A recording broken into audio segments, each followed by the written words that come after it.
നമസ്കാരം.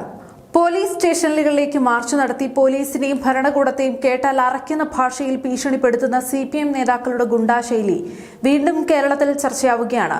CPM പ്രവർത്തകരുടെ വീട്ടിൽ കയറുന്നവരുടെ വീട്ടിലും അമ്മ പെങ്ങന്മാരുണ്ടെന്ന് ഓർക്കണമെന്നും രമേശിന്റെയും സതീശന്റെയും വകയല്ല കേരളമെന്നും പറഞ്ഞ് ആക്രോശിച്ചിരിക്കുകയാണ് CPM സംസ്ഥാന കമ്മിറ്റി അംഗവും പത്തനംതിട്ട ജില്ലാ മുൻ സെക്രട്ടറിയുമായ KP ഉദയഭാനു. അർജുൻ ആയങ്കി എന്ന ക്രിമിനൽ കേസ് പ്രതിയെ തിരഞ്ഞ് മല്ലപ്പള്ളി കാട്ടാമലയിലെ ചില വീടുകളിൽ പോലീസ് നടത്തിയ പരിശോധനയിൽ പ്രതിഷേധിക്കാൻ കീഴായിപ്പൂരി സ്റ്റേഷനിലേക്ക് CPM നടത്തിയ മാർച്ചിലായിരുന്നു ഈ ഒരു പരസ്യ കൊലവിളി പ്രസംഗം. പോലീസിനെയും പ്രതിപക്ഷത്തെയും ഒരുപോലെ ഭീഷണിപ്പെടുത്തി നിയമപരമായ അന്വേഷണങ്ങൾ പോലും അട്ടിമറിക്കാമെന്നാണ് ഈ നേതാക്കൾ ഇപ്പോഴും കരുതി വെച്ചിരിക്കുന്നത്.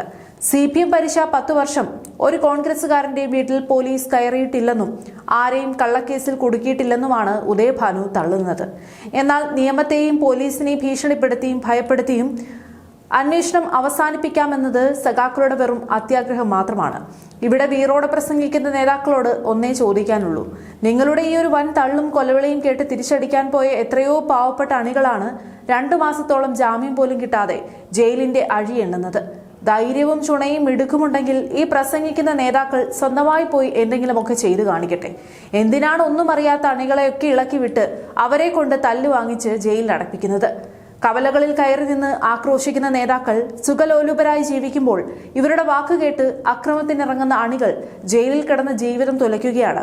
ജനങ്ങൾ കഴിഞ്ഞ തെരഞ്ഞെടുപ്പിൽ നിങ്ങളുടെ സ്ഥാനം എവിടെയാണെന്ന് കൃത്യമായി കാണിച്ചു തന്നതുമാണ്. എന്നിട്ടും ഒരു നാണമോ കുലുക്കമോ ഇല്ലാതെ വീണ്ടും പഴയ ഗുണ്ടാഭാഷയുമായി ഇറങ്ങിയിരിക്കുകയാണ്. കൊല ചെയ്യാത്ത എത്രയോ പാവപ്പെട്ട അണികളാണ് നേതാക്കൾക്ക് വേണ്ടി കൊലപാതക കുറ്റം ഏറ്റെടുത്ത് കണ്ണൂരിലെയും മറ്റു ജില്ലകളിലെയും ജയിലുകളിൽ കിടക്കുന്നത്. യഥാർത്ഥത്തിൽ കൊല ചെയ്ത നേതാക്കളും കൊലയാളികളും പുറത്ത് സുഖിച്ച് ജീവിക്കുകയാണ്.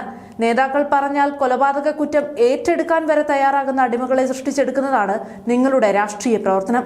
ഇതിന് തയ്യാറായില്ലെങ്കിൽ സ്വന്തം അണികളെ തന്നെ വെട്ടി പരിക്കേൽപ്പിക്കുന്ന ചരിത്രവും കേരളം കണ്ടിട്ടുണ്ട്. നിയമം കയ്യിലെടുക്കാനും പോലീസിനെ വിരട്ടാനും വരുന്ന ഇത്തരം നേതാക്കളുടെ കവലപ്രസംഗങ്ങൾ ഇനി കേരളത്തിൽ വിലപ്പോവില്ല. പാവപ്പെട്ട അണികളെ ഇളക്കിവിട്ട് തല്ലു വാങ്ങിച്ചു കൊടുക്കുന്ന ഈ ഒരു ഇരട്ടത്താപ്പ് നാടകം ജനങ്ങൾ തിരിച്ചറിഞ്ഞു കഴിഞ്ഞു. പോലീസിന്റെ കൃത്യനിർവഹണം തടസ്സപ്പെടുത്താനും നാടിന്റെ ക്രമസമാധാനം തകർക്കാനും നോക്കുന്ന KP ഉദയഭാനുവിനെ പോലെയുള്ള നേതാക്കൾക്കെതിരെ കടുത്ത നിയമ നടപടികൾ സ്വീകരിക്കുകയാണ് വേണ്ടത്.